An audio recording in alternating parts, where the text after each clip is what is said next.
The role-based dashboards in RMS are usually the first screen displayed to the user upon entering the application. The primary objective of these dashboards is to highlight actionable or frequently monitored activity for the specific user role.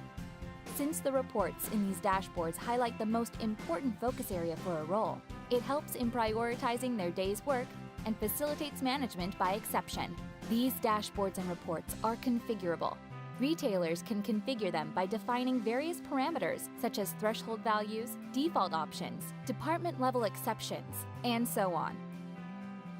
Finance Analyst Dashboard is intended to be used by a finance analyst who primarily focuses on inventory valuation and stock ledger accuracy. WAC Variance Report displays the item locations having a variance between the unit cost and weighted average cost, WAC, that falls outside of a defined tolerance. Each item location fulfilling the filter criteria and tolerance is represented as a bubble in the chart. The size of the bubble is relative to the absolute inventory at the location, and the color represents whether the variance is positive, negative, or it is a case of negative WAC. The side panel of the report shows further cost and retail details about the selected item location. This section of the report provides links that open pop-ups to show other locations for the selected item or other items for the selected location that also have a variance.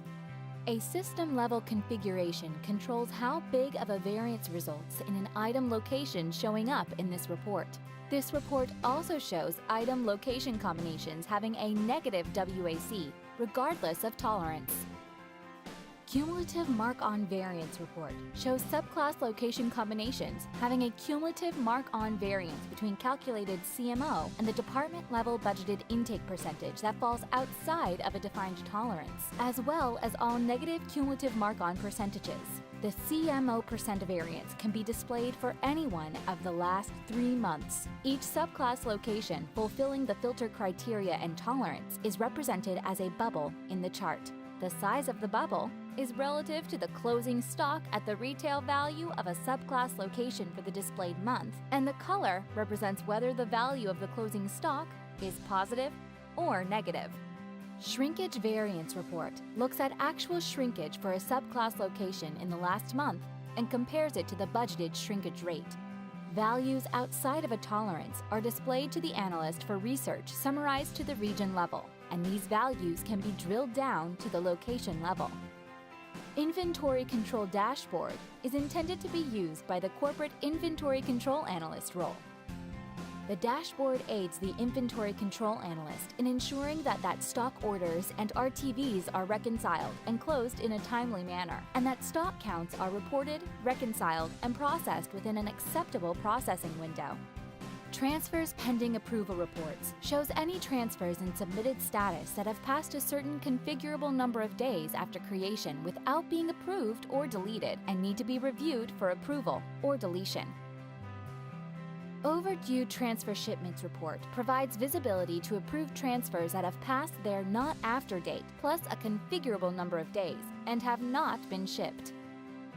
Overdue Return to Vendor Shipments Report provides visibility to approved RTVs that have passed their not after date plus a configurable number of days and have not shipped.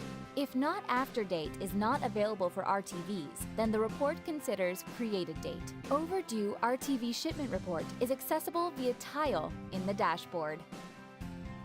Stock Orders Pending Close Report provides the Corporate Inventory Control Analyst visibility into stock orders that are either past their receipt date and have not been closed due to mismatches between the shipped and received quantities, or have been shipped and not yet received, despite being past their date of delivery. Stock Counts Missing Report provides visibility to stock count locations from which physical count reports are pending, missing for both unit and value type counts. Stock Count Unit Variance Report provides visibility to open counts, both unit and value, with unit variances identified during a stock count that are outside a tolerance. The tolerance level is defined based on a configurable setting called the variance percentage that is available as part of the configurations. Quickborn's highly experienced merchandising solution, consulting, and service practice provides implementation, integration, and support services for Oracle Retail Merchandise Operations Management Solutions.